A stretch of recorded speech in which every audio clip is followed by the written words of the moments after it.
कल्पना कीजिए, अगर एक तरफ खड़ा हो भगवान शिव का सबसे क्रोधी शिष्य और दूसरी तरफ स्वयं महादेव का अंश अवतार, तो उस युद्ध का अंत क्या होगा? एक ऐसा युद्ध जिसकी गर्जना से कांप उठी थी धरती, जिसके प्रहारों से फट गया था पाताल, और जब दोनों की दिव्य शक्तियां टकराईं तो खुद देवताओं में मच गया था भय। एक ओर थे फरसे के देवता भगवान परशुराम, जिनके क्रोध ने 21 बार पृथ्वी को क्षत्रिय विहीन कर दिया था, और दूसरी ओर थे अजर अमर अतुलित बलधारी राम भक्त महाबली हनुमान, जिनके सामने मृत्यु भी कांपती है। लेकिन आखिर ऐसा क्या हुआ कि भगवान परशुराम हनुमान जी का वध करने तक पहुंच गए? क्या सच में हनुमान जी की गर्दन पर चल चुका था परशुराम जी का फरसा? और अगर उस समय महादेव बीच में नहीं आते तो कौन जीतता यह महाविनाशकारी युद्ध? जानने के लिए वीडियो को अंत तक जरूर देखिए, क्योंकि आज आप सुनने जा रहे हैं त्रेता युग का सबसे रहस्यमयी और प्रलयंकारी युद्ध। आखिर क्या हुआ जब परशुराम जी अपने फरसे से हनुमान जी का वध करने वाले थे? एक ऐसा भयानक युद्ध जो भगवान विष्णु और महादेव के अवतारों के बीच हुआ। सृष्टि की शुरुआत से ही जब जब धर्म डगमगाया है, तब तब ईश्वर ने अवतार लेकर संतुलन बनाया है। लेकिन क्या आपने कभी सोचा है, जब भगवान के यही दो अवतार आमने सामने आ जाएं तो क्या होगा? एक और थे क्रोध का साक्षात रूप भगवान परशुराम, और दूसरी ओर भक्ति शक्ति और बुद्धि का संगम महाबली हनुमान। यह कहानी है उस युद्ध की जिसने सृष्टि को हिलाकर रख दिया। जब लगभग भगवान परशुराम जी ने हनुमान जी का वध कर ही दिया था, समय था त्रेता युग, धरती पर शक्ति का संतुलन टूट चुका था। शासन कर रहा था सहस्त्रबाहु कार्तिवीर्य अर्जुन, 1000 भुजाओं वाला एक अजय राजा, जिसने अपने बल से रावण को भी हराया था और जिसे वरदान मिला था खुद भगवान दत्तात्रेय से। लेकिन उसे शक्ति के साथ साथ प्राप्त हुआ अहंकार, और एक दिन उसने छीन ली महर्षि जगदम्बनी की कामधेनु गाय। बस यहीं से शुरू हुआ असली विनाश, जिसका असर जल्द ही संपूर्ण पृथ्वी पर पड़ने वाला था। एक दिन सहस्त्रबाहु अर्जुन अपनी सेना के साथ जंगल से गुजर रहा था। चलते चलते वह पहुंचा परशुराम जी के पिता ऋषि जगदम्बनी के आश्रम में, जहां थी इच्छा पूरी करने वाली कामधेनु गाय। कामधेनु गाय के चमत्कार को जानकर सहस्त्रबाहु अर्जुन बलपूक उन्हें अपने साथ ले गया। उस समय आश्रम में भगवान परशुराम जी मौजूद नहीं थे। परशुराम जी जब वापस आश्रम में आए तो उनकी नजरों के सामने था टूटा फूटा आश्रम। सहस्त्रबाहु अर्जुन ऋषि जगदम्बनी और कामधेनु गाय को लेकर जा चुका था। परशुराम जी क्रोधित हो उठे। उन्होंने अपना फरसा साथ लिया और सहस्त्रबाहु अर्जुन की नगरी माहेशमती की ओर चल पड़े। सहस्त्रबाहु अभी महेशमती के मार्ग में ही था कि परशुराम जी उसके पास जा पहुंचे। सहस्त्रबाहु अर्जुन ने जब देखा कि परशुराम जी उनसे युद्ध करने आ रहे हैं, तो उसने उनका सामना करने के लिए अपनी संपूर्ण सेना खड़ी कर दी। तब परशुराम जी ने अकेले ही एक एक कर सहस्त्रबाहु की सेना का सफाया कर दिया। अंत में आमने सामने थे सहस्त्रबाहु अर्जुन और परशुराम जी, जिनके बीच हुआ एक घनघोर युद्ध। परशुराम जी ने अपनी दिव्यता दिखाते हुए सहस्त्रबाहु अर्जुन की 1000 भुजाओं को अपने परसे से एक एक कर काट दिया, और अंत में सहस्त्रबाहु अर्जुन का भी वध कर दिया। अब इसका प्रतिशोध लेने के लिए सहस्त्रबाहु अर्जुन के पुत्रों ने ऋषि जगदम्बनी का वध कर दिया। अब अपने निर्दोष पिता की हत्या से क्रोधित होकर परशुराम जी आंख बबूला हो गए।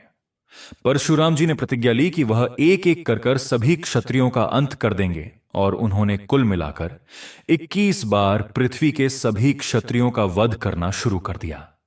धीरे धीरे समय बीतता गया। जहां जहां परशुराम जी को क्षत्रियों के बारे में पता चलता तो वह उन सभी का वध कर देते, और जल्द ही परशुराम जी को पता चला कि कुछ क्षत्रिय अभी भी आजाद घूम रहे हैं। तो उन्होंने फिर से फरसा उठाया, और जब 22वीं बार वो क्षत्रियों को मारने पहुंचे तो कुछ क्षत्रिय उनसे डरकर भागते भागते एक जंगल में जा छुपे। एक तरफ परशुराम जी उन क्षत्रियों को ढूंढ रहे थे, और उनके खौफ से क्षत्रिय इधर उधर छिपते फिर रहे थे। तभी क्षत्रियों की मुलाकात हनुमान जी से हुई। हनुमान जी ने क्षत्रियों से उनके छिपने की वजह पूछी। तब एक एक कर क्षत्रियों ने पूरा दर्द बयां किया। उन्होंने बताया कि वह साक्षात परशुराम जी से छुप रहे हैं, जिन्होंने 21 बार क्षत्रियों का नामो निशान पृथ्वी से मिटा दिया है, कई महिलाओं को विधवा कर दिया है, वह सब निर्दोष हैं। फिर भी सहस्त्रबाहु अर्जुन की गलती का बदला सभी क्षत्रियों से लिया जा रहा है। ये सब बातें सुनकर हनुमान जी ने उन क्षत्रियों की सहायता का वचन दिया। अचानक इतने में ही परशुराम जी वहां पहुंच गए और क्षत्रियों को देखते ही यहां उन पर हमला करने के लिए दौड़े। तभी अचानक परशुराम जी के फरसे के वार को हनुमान जी ने अपनी गदा से रोक लिया। हनुमान जी क्षत्रियों को बचाने के लिए आगे आकर खड़े हो गए। हनुमान जी को देखकर परशुराम जी रुककर उन्हें चेतावनी देने लगे। हे वानर, मेरे साथ क्यों उलझने का साहस कर रहे हो? मेरा वानरों के साथ कोई बैर नहीं है। मैं केवल क्षत्रियों को मारने के लिए वचनबद्ध हूं। हनुमान जी ने गरजते हुए कहा, सभी क्षत्रिय एक जैसे नहीं होते हैं। जिन क्षत्रियों की आप हत्या करना चाहते हैं वह बिल्कुल निर्दोष हैं। यह सुनकर परशुराम जी का क्रोध 7वें आसमान में पहुंच गया। फरसा दिखाते हुए परशुराम जी भी क्रोधित शब्दों में बोल पड़े, वानर, अभी भी तेरे पास समय है। मेरे मार्ग से हट जा, अन्यथा तू भी इन क्षत्रियों के संग आज मारा जाएगा। हनुमान जी भी गद्दा उठाते हुए बोल पड़े, अगर आप क्षत्रियों को मारना चाहते हैं तो उससे पहले आपको मुझे परास्त करना होगा। यह कहते ही दोनों के बीच एक प्रलकारी युद्ध शुरू हो गया। परशुराम जी ने अपना धनुष निकाल देखते ही देखते हनुमान जी के ऊपर 3 घातक बाण छोड़ दिए। इतने में ही फुर्ती दिखाते हुए हनुमान जी ने बड़े बड़े पत्थरों को फेंककर तीनों बाणों को निष्फल कर दिया। अचानक परशुराम जी ने अपने बल का उपयोग करते हुए अपना शक्तिशाली फरसा लेकर हनुमान जी की ओर मारने के लिए उन्हें दौड़े। इतने में ही हनुमान जी ने अपने गद्दा से परशुराम जी के फरसे को रोक दिया। दोनों के शक्तिशाली अस्त्रों के टकराने से संपूर्ण जगत में कंपन महसूस होने लगा। अपने पराक्रम से दोनों लगातार एक दूसरे पर प्रहार करते रहे और साथ ही साथ एक दूसरे के वारों को और प्रहारों को रोक भी रहे थे।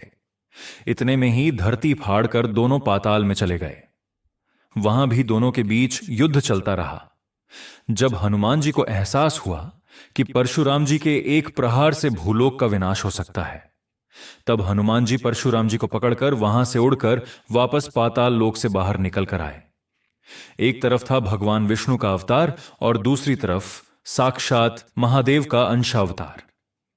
इन दोनों के युद्ध से धरती विनाश की ओर बढ़ने लगी और तभी अचानक परशुराम के फरसे के एक घातक वार से हनुमान जी दूर जा गिरे। परशुराम जी ने अचानक ही एक लंबी छलांग लगाकर हाथ में शक्तियों की चमक से जागृत फरसा हनुमान जी की गर्दन की तरफ घुमाया। गर्दन में फरसा लगते ही अचानक एक तेज प्रकाश उत्पन्न हुआ। उस प्रकाश के बीच खड़े थे देवों के देव महादेव। फरसे और हनुमान जी के गर्दन के बीच मौजूद था महादेव का त्रिशूल। यह देखते ही परशुराम जी ने फरसा पीछे खींच लिया और महादेव को प्रणाम किया। महादेव को आया देखकर हनुमान जी भी उनके आगे झुक गए। फिर महादेव ने कहा, एक तरफ मेरे प्रिय शिष्य के रूप में परशुराम है तो दूसरी तरफ मेरा अंशावतार हनुमान, और तुम दोनों का यह युद्ध संसार के विनाश का कारण बने। इससे पहले मेरा आना ही उचित था। परशुराम, तुमने अपने पिता की मृत्यु का बदला पहले ही ले लिया है। अब और क्षत्रियों का वध नहीं होगा। अब तुम अपने क्रोध को त्याग कर जीवन को ज्ञान बांटने में लगाओ। साक्षात महादेव का आदेश मानकर परशुराम जी ने वचन देते हुए कहा कि आज के बाद मैं किसी भी क्षत्रिय का वध नहीं करूंगा। महादेव भी दोनों को आशीर्वाद देते हुए अंतर्ध्य हो गए और इस तरह हनुमान जी और परशुराम जी के युद्ध की समाप्ति हुई। अब आपके हिसाब से अगर महादेव बीच में नहीं आते तो आखिर दोनों में से किसकी जीत होती? कमेंट बॉक्स में हमें अवश्य लिखिएगा। साथ ही कमेंट बॉक्स में जय परशुराम, जय हनुमान भी जरूर लिखिएगा। अगर वीडियो आपको अच्छी लगी है तो इसे लाइक कीजिए, हमारे चैनल को सब्सक्राइब कीजिए और इसे ज्यादा से ज्यादा शेयर भी कीजिए। फिर मिलते हैं एक नए ज्ञानवर्धक वीडियो के साथ। आपका दिन मंगलमय हो। जय श्री राम।